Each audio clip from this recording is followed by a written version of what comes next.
Hello, my name is Barbara Leland, and I am a certified holistic health coach in Huntington Beach, and I do the healthy eating classes here at Hoag Cancer Center.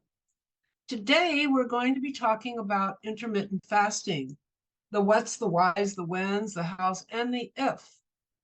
I'm sure you've heard about intermittent fasting. Maybe you've tried it, and maybe you have some questions about it. But today, let's get a little bit more in depth and we'll see what we can learn. Okay? So, next slide, please. What is intermittent fasting? Next. Next, please. So, what it is that it means you eat all of your calories in a specified amount of time.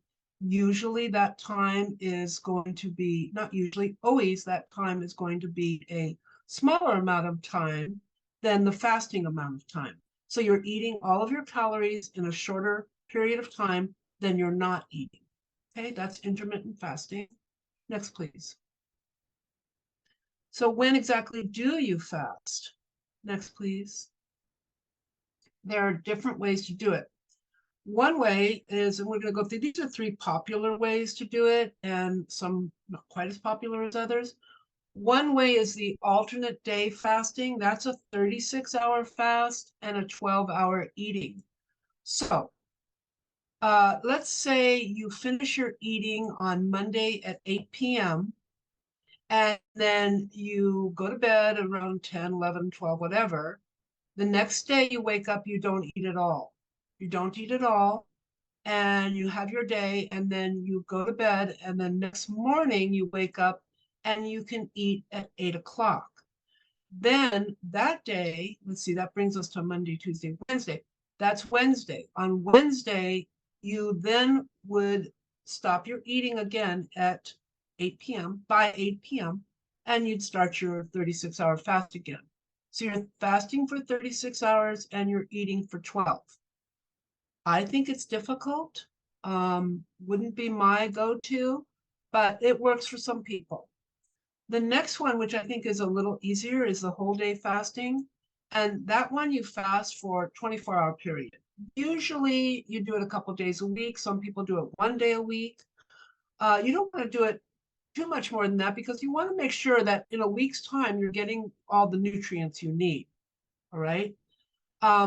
So the you fast for an entire 24-hour period. So let's say Sunday, Monday, like this schedule shows, you eat your healthy foods, and then on Tuesday you go to bed Monday night, and then when you wake up on Tuesday you don't eat, and you don't eat all day Tuesday, and you go to bed and you wake up on Wednesday, and then you can eat. Doesn't matter really what time, you just wake up and then you can start your day. And you eat your food that day, and then the next day you go to bed, then the next day you wake up and you fast again. And then people like this because it gives them the weekend to eat regularly. Maybe they want to go out, etc. And then they don't have to worry about a schedule. So that's whole day fasting. Again, not my favorite. So time restricted fasting, which is very popular, that's where you eat, typically it's a 16-8. So you're fasting 16 hours and you're eating in 8 hours. And you are pretty specific about your time window of doing this. You can change that to suit what works. You know, once you've started, you could, if you're like, oh, that doesn't work. But typically, let's say you have your dinner at 6-ish or whatever, you're finished eating in the evening at 8 p.m. And then the next day, you go to sleep, whatever time, 10, 11, 12. The next day, you wake up, let's say it's 8 o'clock, and you don't eat at 8 o'clock. That would be 12 hours. You wait until noon, and that would be 16 hours. Um, that would be 16 hours. So that's your 8 and 16-hour fasting and feeding time. Okay. So you also, if you're in treatment, and you have to find what works best for you. Um, Sometimes in treatment, you want to make sure that you're eating enough, right? So you just want to be careful with this if you are in treatment. So next, please. So why would we want to do intermittent fasting? So here's some possible benefits, and we're going to go over these. Next, please.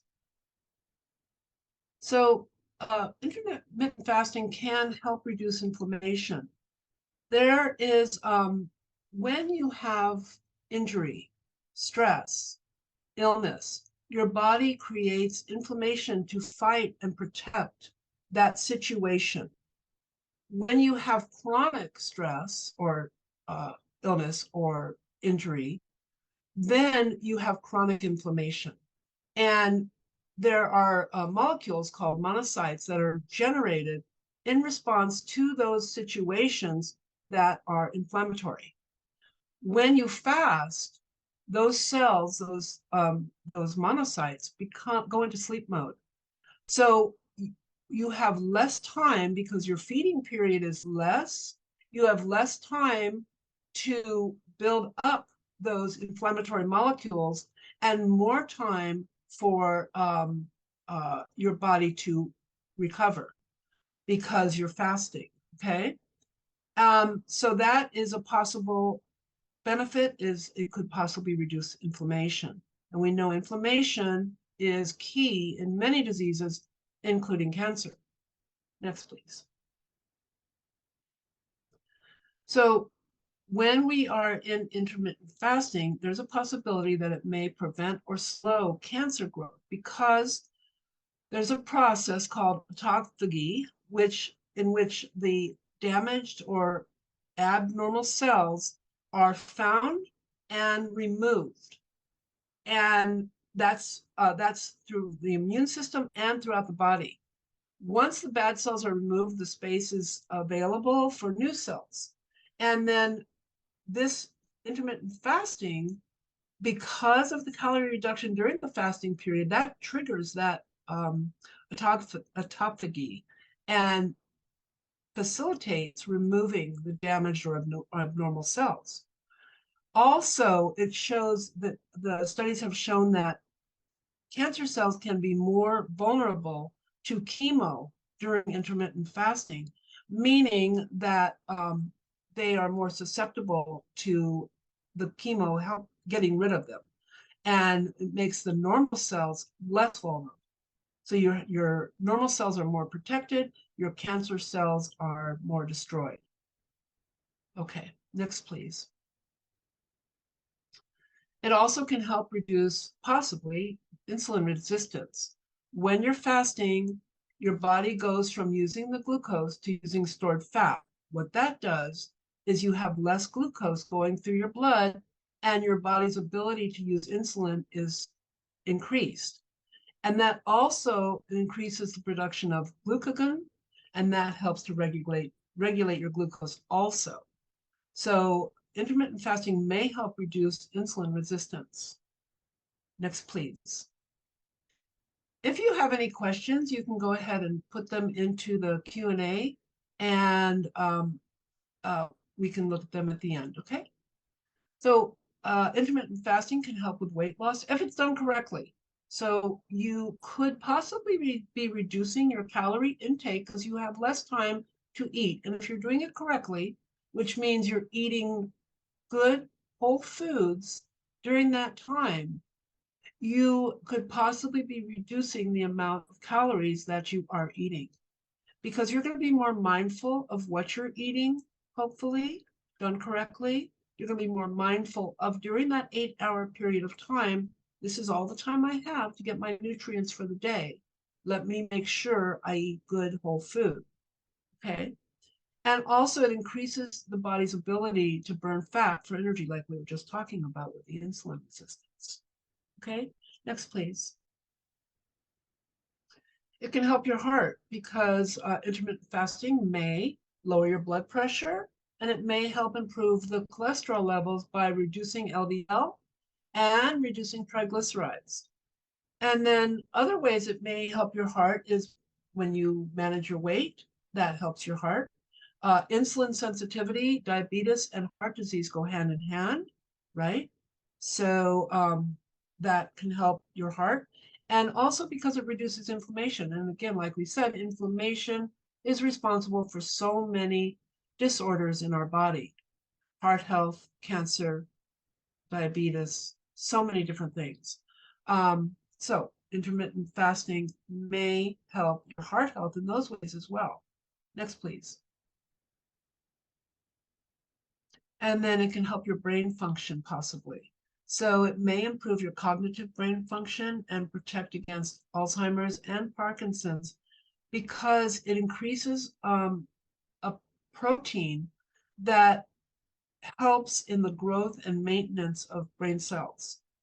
So the fasting period increases that protein.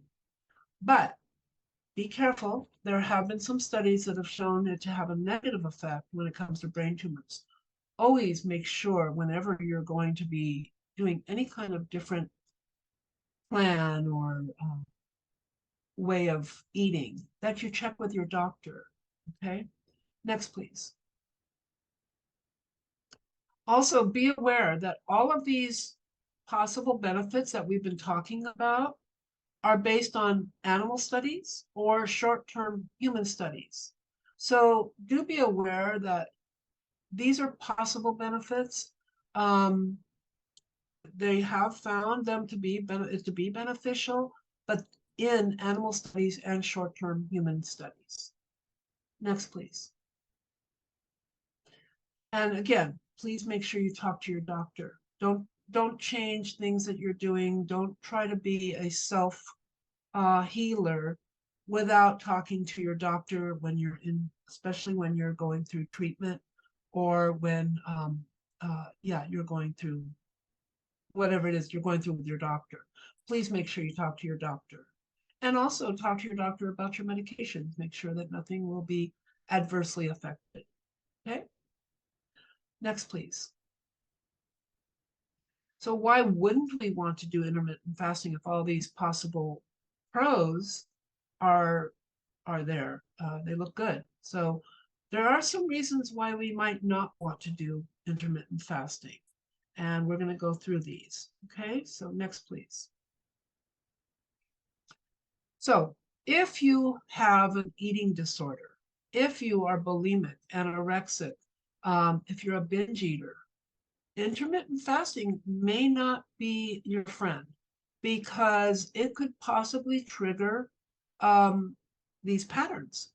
So you want to be careful with that. Think of it this way: you're not eating for 16 hours. Maybe you want to extend that. Maybe you feel good not eating. There's anorexia, with their its ugly head rearing up. Maybe you eat too much after you start eating and you feel terrible. You want to purge. So there's bulimic. Maybe the eating too much and you stay with it, there's binge eating. So if you have eating disorders, you do want to be careful with intermittent fasting. You want to take care of that eating disorder before you try to do any kind of eating plan. Okay. Next, please. Of course, you're going to have some hunger that you will probably adjust. But if you feel super hungry to the point where you feel like, sick to your stomach, or if you have super cravings, that can make it hard to stick to your plan. And it could trigger indiscriminate eating. Next, please. So indiscriminate eating is basically this poor woman eating without giving any thought to what you're putting in your body. You're just eating, you see it, you eat it, and you're not thinking about it. It's not just that you're eating too much, but it's eating things that aren't going to do your body good. They aren't healthy and you haven't thought about it, and you're starving. And so you just grab the first thing. That's indiscriminate eating. And that's the opposite of what you're trying to achieve. So my advice to you is make sure you have a plan. Make sure you have your food ready and make sure that food is healthy food so you don't fall into indiscriminate eating. Because if you're starving, the first thing you want to do is grab something, whatever, right? Indiscriminate eating. Next, please. So eat right. Is it a green light? Is it a red light? Just eat right. It's not a green light for eating whatever you like because those foods may not like you. You want to be mindful, you want to be intentional. You want to have foods that are going to nourish you. They need to be nutrient dense, and you don't want to eat too much. So if it's not done properly, like I was saying before, it could lead to nutrient deficiency. If you fill up those 8 hours with junk food, um, you're not going to get your nutrients because you don't have enough time. Maybe if you're eating 18 hours out of the day and you're eating junk, and then maybe you may get an apple in there or you may get a vegetable. But if you've shortened that period of time and all you eat is go back to that indiscriminate eating, you're going to not have the nutrients that you need for it could lead to nutrient deficiencies. Next, please. You could get dehydrated if you're not drinking enough fluids or eating enough foods that contain fluids like juicy fruits and vegetables. Again, the indiscriminate eating may cause something like that. So you want to be careful. Next, please. You could have low blood sugar. So let's say you're on diabetes medication to reduce your blood sugar because it's too high. And then you do intermittent fasting and it brings your blood sugar down. That can cause hypoglycemia. And signs of hypoglycemia are sweating, paleness, hunger, extreme hunger, fatigue, irritability, rapid heart rate, and lack of concentration. Some of these you may have anyway. When you may be a little hungry, you may be a little tired in the beginning when you get used to it, but you'll know the difference. And if you are on medication and you have diabetes, you're probably testing your blood sugar. So you will know if it goes too low. So check with your doctor. And also, if you're on treatment and you're during your treatment period, maybe you're not eating enough anyway, and then you do fasting, um, then you could possibly reduce your blood sugar even more and have less energy. So you want to be careful. Next, please. And then just how much is too much? Usually, we're not going to have problems in our hormones and other negative effects when we stay within a reasonable fasting period. If you extend your fasting too much, especially more than 48 hours, you could have some detrimental effects. So you want to be careful with that. And if you have any of these symptoms, adjust what you're doing and contact your doctor. Okay, next, please. And then electrolyte imbalance could happen if you aren't consuming enough of the minerals that contribute to electrolytes. You could have fatigue, you could get muscle cramps and headaches. Coconut water, by the way, is a great electrolyte replacement. So don't reach for that red colored juice type of stuff they sell for electrolytes. Coconut water, nice, clean, pure coconut water, is full of electrolytes and can increase your electrolyte balance. Even like if you have kids that are playing sports and they're serving them that pink red juice stuff, green sometimes, give them coconut water. It's going to do the same without all the other stuff that's in that juice. Okay, next, please. So how do we do intermittent fasting? Next, please. First of all, go slow. You may not want to dive into the deep end. You might want to start with a shorter fasting window, maybe start with 12 hours fasting, 12 hours eating. And then the next day, maybe you do 13, next day, 14. 12 hours might not be long enough to get the changes that we're looking for, but it might be a good place to start. If you're used to eating, 18 hours and fasting 6, then a 12-hour fast is going to be a big difference for you. If you're already doing a 12-hour fast for the most part, then you could start with a little longer fasting window. But just go slow. Don't jump off the deep end. Okay? Next, please. Keep yourself hydrated. So your body's going to use extra water to break down that stored fat that we're using. So you want to replenish those fluids, and also that can fill you up. Yes, you'll be getting up more at night to relieve yourself. But your body will get more used to it. So drink water, herbal teas, or other liquids. Those things, you can do that while you're fasting during your 16 hours, and that won't break the fast. Now, coffee is something that will not break the fast, but it isn't really hydrating like water or herbal tea would be, right? So I understand if you stop drinking coffee in the morning when you get up and you get this huge headache and you're like, I am not doing this.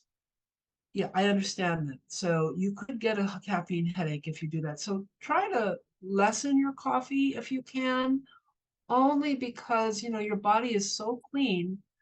It's You don't necessarily want to put something like that in, and it's more acidic, right? But if you must, you must. So, but drinking water and herbal teas and things like that, not fruit juice, plain liquids, not fruit juice. And we'll talk a little bit more about that later. Okay, next, please. So here's a schedule that you could make your own schedule, but let's say you wake up at 6, 8, whatever time you wake up in the morning, and you're going to be drinking water. You're going to you could even have lemon water, so you can have a nice warm water with some lemon in it. You can have that in a fast. Uh, Tea, coffee if you must. And then at noon, because you stopped eating last night at 8 o'clock, okay? At noon, you can go ahead and eat and make sure you get all the nutrients you need. Then a little later in the afternoon, maybe around 4 o'clock, you can have a snack. I wouldn't have a second meal so much because you want to be able to eat early enough. Maybe you want to have your snack a little earlier. Don't have too much. You want to make sure you're going to be hungry so that you eat early enough so that you're done eating by 8 p.m. If you eat a big meal at 4 p.m., you are not going to be hungry to eat dinner at 6 p.m. So just have a little snack, maybe at 3-ish, 3 or be done by 4. But just make it a snack, not a meal. And then at 8 o'clock, by 8 o'clock, be done eating all your foods for the day.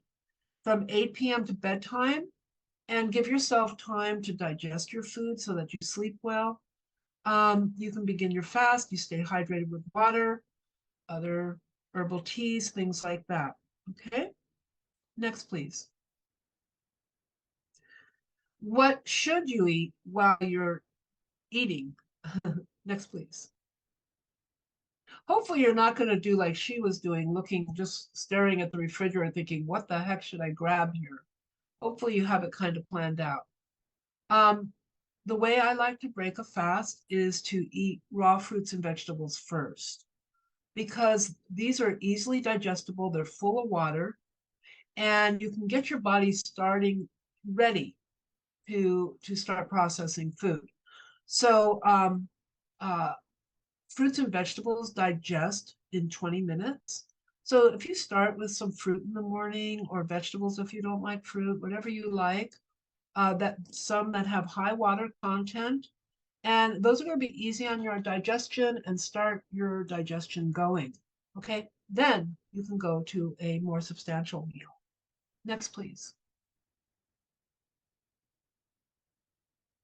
And your substantial meal should be whole foods.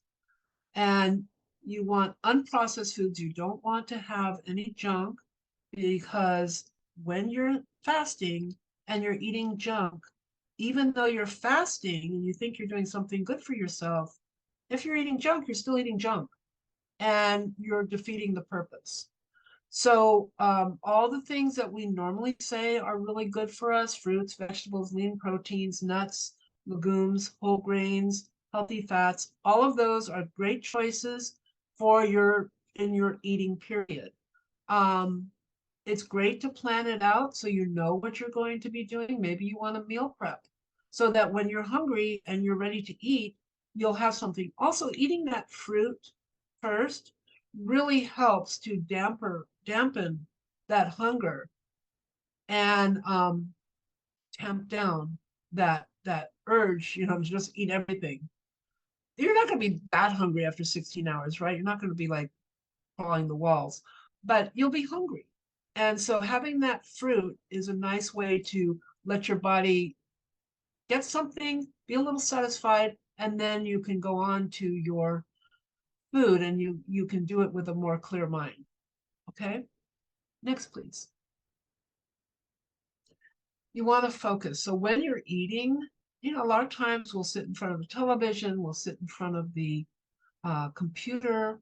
Um, I saw a joke that showed that the new place setting, the new correct way to set the table is the phone goes on your left-hand side, uh, you know, above your napkin. Um, Sometimes we are distracted when we're eating. Now, distracted, if you're having conversation with someone, a nice conversation, eating, that's not the same kind of distraction as it is as when we're mindlessly eating in front of a television or a computer or a phone. All of those things take your focus off of the food you're eating. When you're eating with someone else, you're both eating the same food. You're like, oh my God, this is delicious. And you're talking to each other about it. You have the ability to savor your food. You can um, you can make sure, because you're paying attention, you can make sure you eat slowly and then you're avoiding distractions, right? When you're eating quickly, when you eat fast, your body doesn't know right away that it's full. Or your body may know, but your brain doesn't know that it's full. So you keep eating, and the slower you eat, the more chance your brain has to catch up with the fact that you're full and you'll stop. Okay, so savor your food. That's most important. You haven't eaten for 16 hours, savor it. And you're not going to be eating after 8. So savor it. Okay, next, please. But if you fall off the wagon, don't be too hard on yourself. If you're invited out with friends, if you're not feeling well, especially if you're not feeling well, you want to be gentle with yourself and be kind because you're doing the best you can. And as long as that doesn't become a pattern where you're never, you've forgotten about it, I'm not going to do it at all because I'm too busy. Let's say you're a social butterfly and you're going out to dinner every night with your friends. It's going to be difficult for you to do a sustainable intermittent fasting, correct? But if you go out for dinner once in a while, or if you have company over once in a while, um, you can give yourself some room to do something like that. But that again, that's why that 24 fasting and then 2 days a week is appealing to some people who are going out every weekend. I don't think you can maintain a healthy eating pattern if you're going out every weekend because you're going to be eating foods that are not created by you. But I'm just saying that if you know that that's the type of person you are, you might want to look at a different type of intermittent fasting other than the 16/8. You want to create a sustainable eating pattern, something that you can continue doing and something that's going to help you achieve your health goals. Okay. And next, please. Next slide. Thank you. And listen to your body. Be aware. If you're going to have some hunger. Might have a little fatigue in the beginning. Discomfort. And if you eat the wrong things, you're going to have discomfort. But if you have any negative symptoms, go ahead and adjust your schedule, adjust your foods, or you might want to consult with your doctor, okay, or with a healthcare professional. Okay, next, please. So I've got some frequently asked questions coming up. And one of them is, will I go into starvation mode? No, this will not lead to starvation mode. When it's done correctly, as long as you're getting all the nutrients that your body needs, your body will be nourished.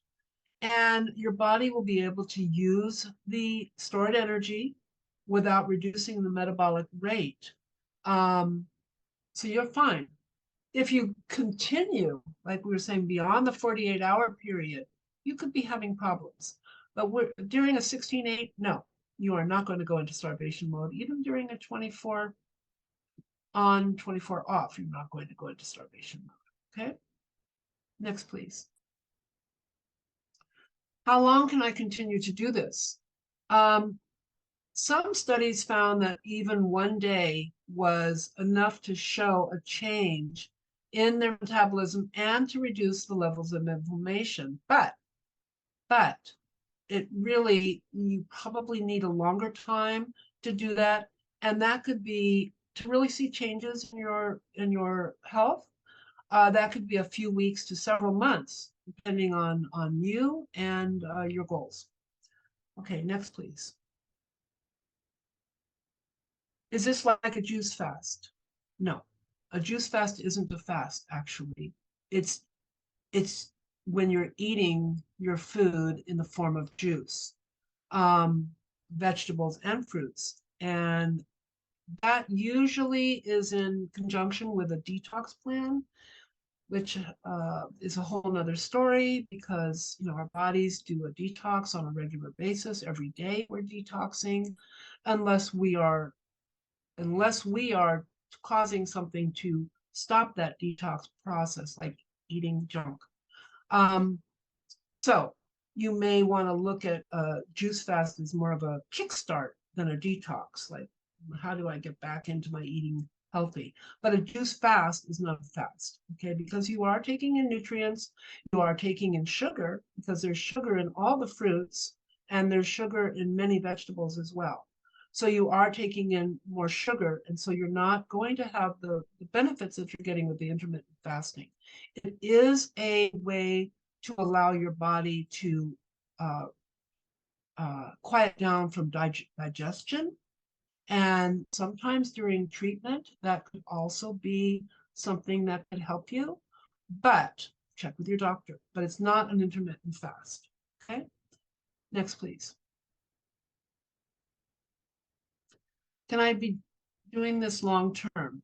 Yes, yes, you can. If it works for you. If it works for you, if you can do this, if it's sustainable, if you're getting your nutrients, yes. You need to have a good, healthy relationship with food, and you need to promote your own well-being. I mean, that's the whole purpose of this, right? The whole purpose is to increase your health. So if it's working for you in a healthy manner, if you're going through treatment and your doctor says it's okay, then yes, this can be done on a long-term basis.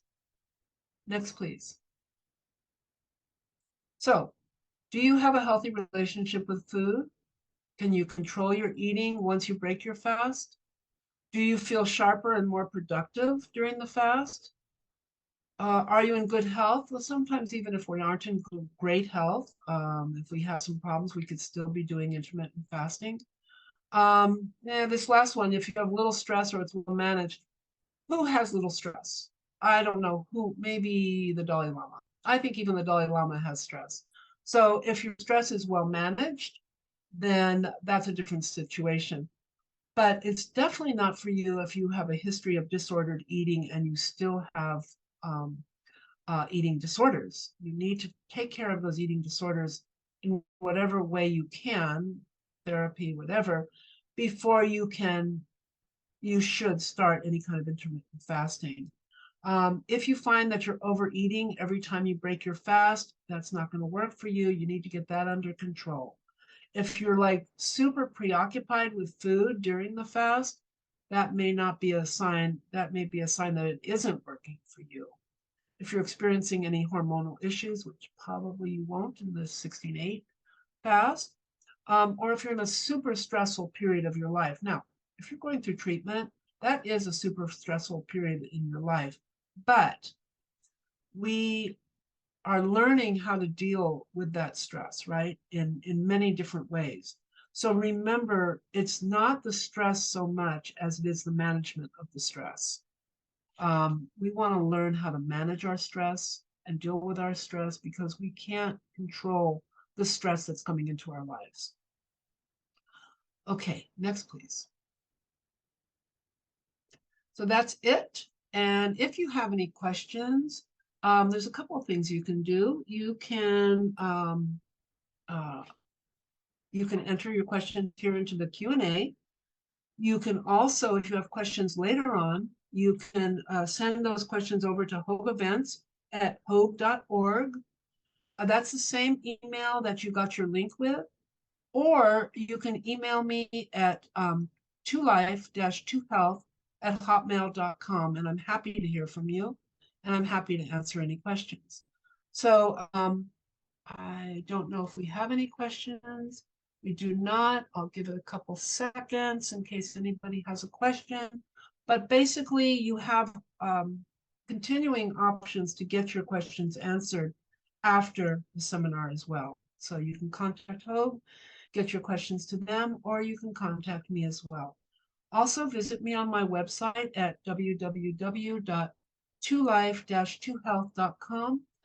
And I have other seminars that I've done that are posted under videos there, past seminars. Okay, I think that's it. Next month, I will be in person in Corona del Mar. So hopefully you can join me there, and you'll be getting information from Hoag about that. And that's it. I'm happy to be here. I'm happy to almost see you, and I look forward to almost seeing you the next time, and maybe seeing you in person next time. Okay? Thank you very much. Bye-bye.